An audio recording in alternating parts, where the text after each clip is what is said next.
പരിശുദ്ധ വട്ടശ്ശേരിൽ തിരുമേനിയുടെ മുടക്ക് ആണോ മലങ്കരയിലെ കാതോലിക്ക സ്ഥാപനത്തിന്റെ കാരണം? പരിശുദ്ധ അബ്ദേദ് മശിഹ കാനോനിക പാത്രികീസ് ആയിരുന്നു. പരിശുദ്ധ പൗലോസ് പ്രഥമൻ കാതോലിക്കായുടെ സ്ഥാനം സാധുവാണോ? മലങ്കര സഭയിലെ കക്ഷി വഴക്കിന് കാരണം എന്ത്? അത് എത്രത്തോളം സഭയെ ബാധിച്ചു? മാർ ഈവാനിയോസിന്റെ നേതൃത്വത്തിൽ നടന്ന കത്തോലിക്ക ഐക്യം മലങ്കര സഭയിൽ ചെലുത്തിയ സ്വാധീനം എത്രമാത്രം?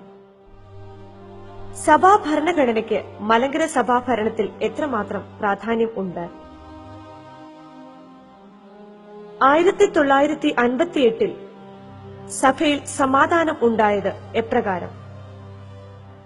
1970-75 കാലഘട്ടത്തിൽ സഭയിൽ വീണ്ടും പിളർപ്പുണ്ടാകാൻ കാരണമെന്ത്?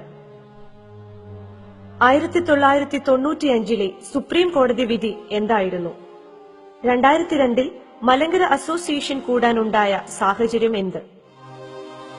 ഇടവക പള്ളികൾ സ്വതന്ത്രമാണോ? മലങ്കരയിലെ കാതോലിക്കേറ്റ് നിലവിൽ വന്നതിന് 2 തരം കാരണങ്ങളുണ്ട്. 1-ാം നൂറ്റാണ്ടിൽ നിലവിൽ വന്ന പല സഭകളും കാലക്രമേണ കാതോലിക്കായോ പാത്രീർക്കീസോ തലവനായുള്ള സഭകളായി മാറി.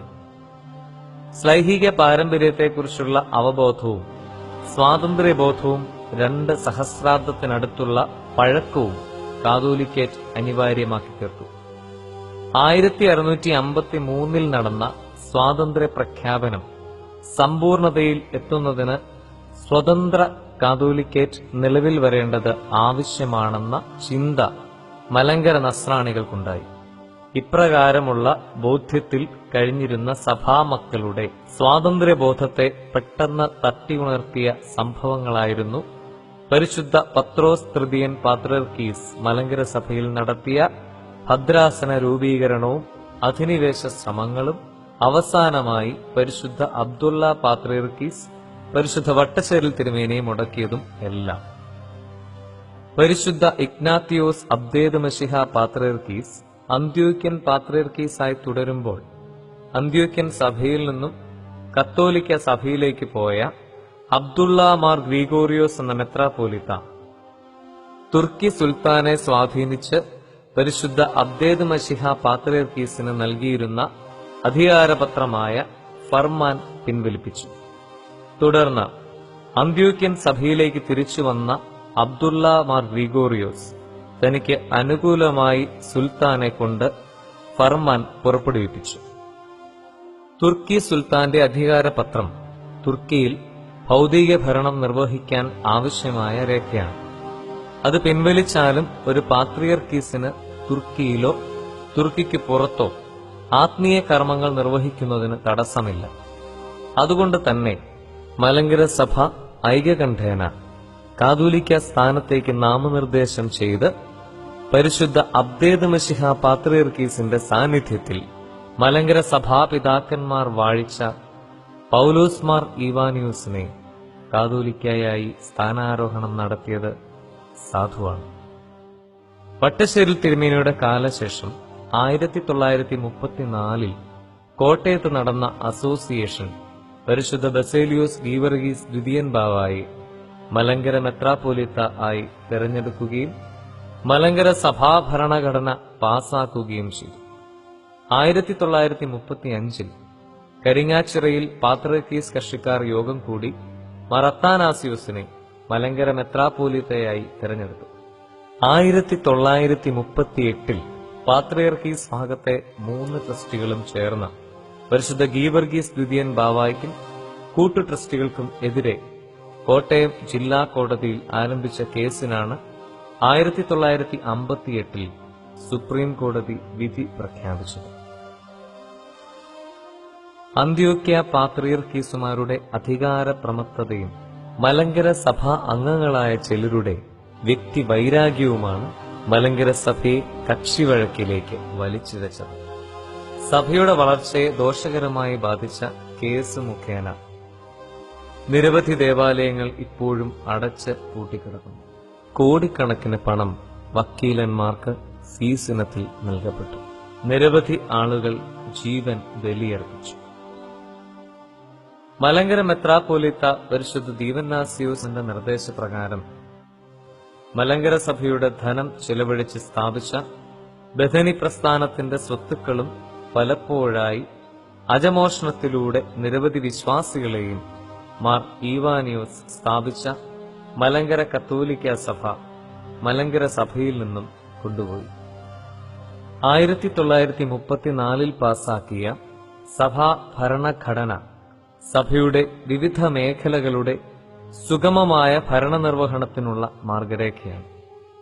സഭയെ സംബന്ധിച്ച നിർവചനം ഇടവക, മെത്രാസന ഇടവക, മലങ്കര മഹാ ഇടവക, കാതോലിക്ക, പാത്രിയർക്കീസ്, എപ്പിസ്കോപ്പൽ സുനഹദോസ്, ആശ്രമങ്ങൾ തുടങ്ങിയ വിവിധ കാര്യങ്ങളെ സംബന്ധിച്ചുള്ള മാർഗനിർദ്ദേശം ഭരണഘടനയിൽ ഉൾപ്പെടുത്തിയിരിക്കുന്നു. 1958 സുപ്രീം കോടതിയിൽ നിന്ന് മലങ്കര ഓർത്തഡോക്സ് സഭയ്ക്ക് അനുകൂലമായ കോടതി വിധി ഉണ്ടായി. അതേ തുടർന്ന് ഓർത്തഡോക്സ് സഭയും ബാവ കക്ഷികളുമായി ചർച്ചകൾ നടത്തുകയും പാത്രിയർക്കീസും കാതോലിക്കായും പരസ്പരം സ്വീകരണ കൽപ്പനകൾ നൽകി പാത്രിയർക്കീസ് നിരുപാധികം കാതോലിക്കായെ സ്വീകരിച്ചപ്പോൾ സുപ്രീം കോടതി അംഗീകരിച്ച ഭരണഘടനയ്ക്ക് വിധേയമായിട്ടാണ് കാതോലിക്ക പാത്രിയർക്കീസിനെ സ്വീകരിച്ചത്. 1970 ആയപ്പോൾ സഭയിൽ വീണ്ടും പ്രശ്നങ്ങൾ ഉടലെടുത്തു. മാർത്തോമാ ശ്ലീഹായുടെ പൗരോഹിത്യവും സിംഹാസനവും നിഷേധിച്ചുകൊണ്ട് പരിശുദ്ധ ഇഗ്നാത്തിയോസ് യാക്കോബ് തൃതീയൻ പാത്രിയർക്കീസ് കൽപ്പന അയച്ചതോടെ മലങ്കരയിൽ പ്രശ്നങ്ങൾ ആരംഭിച്ചു. 1973 മലങ്കരയിൽ ഉണ്ടായിരുന്ന അപ്രീം ആബൂതി റംബാനെ പാത്രിയർക്കീസ് വിളിപ്പിച്ച് മാർ തീമോത്തിയോസ് എന്ന പേരിൽ പാത്രിയർക്കീസിന്റെ പ്രതിനിധിയായി മലങ്കരയിലേക്ക് അയച്ചത് മലങ്കര നസ്രാണികളുടെ ഇടയിൽ വൻ എതിർപ്പിന് കാരണമായി. തുടർന്ന് പെരുമ്പള്ളി ഗീവർഗീസ് കത്തനാരും പിന്നീട് മാർ ഗ്രിഗോറിയോസ്, ചെറുവള്ളിൽ തോമസ് കത്തനാരും പിന്നീട് തോമസ് പ്രഥമൻ ഉൾപ്പെടെ 4 പേർ മലങ്കര സഭാ സുന്നഹദോസിന്റെയോ അസോസിയേഷന്റെയോ അറിവോ സമ്മതമോ കൂടാതെ അന്ത്യോക്യയിൽ പോയി മെത്രാന്മാരായി മടങ്ങിയെത്തി. സുപ്രീം കോടതി അംഗീകരിച്ച സഭാ ഭരണഘടനയ്ക്കും 1958 സുപ്രീം കോടതി വിധിക്കും വിരുദ്ധമായി മേൽപ്പെട്ട സ്ഥാനമേറ്റ ഇവർ ദേവാലയങ്ങളിൽ കയറുന്നത് നിരോധിക്കണമെന്നാവശ്യപ്പെട്ട് പരിശുദ്ധ ബസേലിയോസ് ഔഗേൻ പ്രഥമൻ കാതോലിക്ക കോട്ടയം മുൻസിഫ് കോടതിയിൽ കൊടുത്ത കേസാണ് രണ്ടാം സമുദായ കേസിന്റെ തുടക്കം. 1975 മലങ്കര സഭയുടെ അറിവോ അനുവാദമോ കൂടാതെ പൗലോസ് മാർ പീലക്സീനോസ് മെത്രാപ്പോലിത്തായെ ശ്രേഷ്ഠ കാതോലിക്കായായി പൗലോസ് ദ്വിതീയൻ എന്ന പേരിൽ പാത്രിയർക്കീസ് വാഴിച്ചു. അതോടെ സഭാ സ്പർദ്ധ പൂർണ്ണതയിലെത്തി.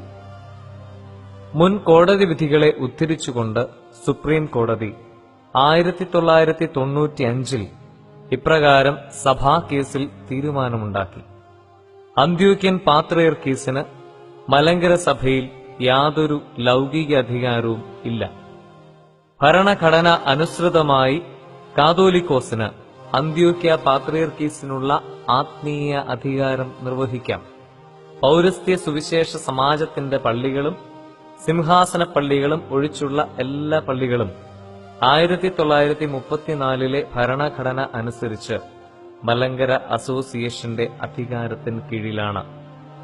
സഭാ ഭരണഘടനയുടെ 71 വകുപ്പിൽ അസോസിയേഷൻ അംഗങ്ങളെ എടുക്കുന്നത് പ്രാതിനിധ്യ സ്വഭാവപ്രകാരം അല്ല എന്ന പാത്രിയർക്കീസ് കക്ഷി ഉയർത്തിയ തടസ്സവാദത്തെ തുടർന്ന് പ്രാതിനിധ്യ സ്വഭാവമുള്ള അസോസിയേഷൻ തന്റെ തെരഞ്ഞെടുപ്പ് അംഗീകരിക്കുന്നതിന് താൻ അനുകൂലമാണെന്ന് പരിശുദ്ധ ബസേലിയോസ് മാർത്തോമാ മാത്യൂസ് ദ്വിതീയൻ കാതോലിക്ക ബാവ സന്നദ്ധത അറിയിച്ചതിനെ തുടർന്ന് 2002 പരുമലയിൽ അസോസിയേഷൻ വിളിച്ചുകൂട്ടി. മലങ്കരയിലെ ഇടവക പള്ളികൾ ആഭ്യന്തര കാര്യങ്ങളിൽ ഒരു പരിധിവരെ സ്വതന്ത്രമാണ്. എന്നാൽ നടപടികൾക്ക് ഭദ്രാസന മെത്രാപ്പോലീത്തായുടെ അംഗീകാരം ആവശ്യമാണ്. ഒരു ഫെഡറൽ വ്യവസ്ഥയുടെ ഭാഗമായാണ് മലങ്കര സഭയിലെ ഇടവക പള്ളികൾ നിലകൊള്ളുന്നത്. തന്മൂലം സഭ വിട്ട് പുറത്തു പോകുന്നതിനുള്ള അധികാരം ഇടവക പള്ളികൾക്കില്ല.